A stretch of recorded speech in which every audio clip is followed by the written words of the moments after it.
Прошка, част втора. Аз избирам да постя, защото изпатя се тогава аз за малко да умра. Сърцето удеше като чук в наковалня, а въздуха не стигаше като на побит милничарски мях. Тогава, след проповедта на Васанската лъвица, чух Божиите думи: прости или умри.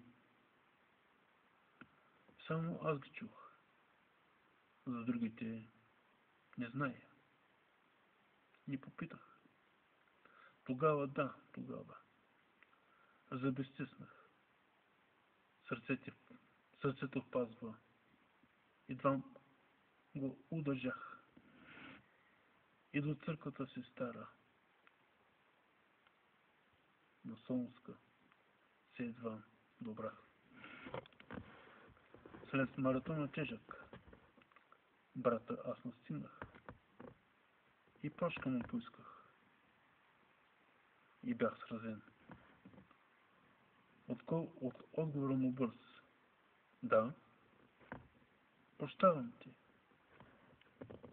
И бях изцелен. Не помня аз, но помня аз, че до тогава отхвърляне подхранвах. Сърцето си се чувства лоши, аз поливах.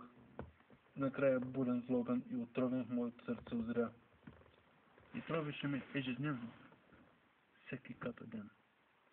Докле Бог сърцеведец, благодатен, смеята в моето сърце съзря.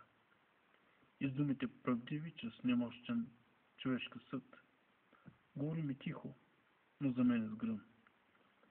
Вината своя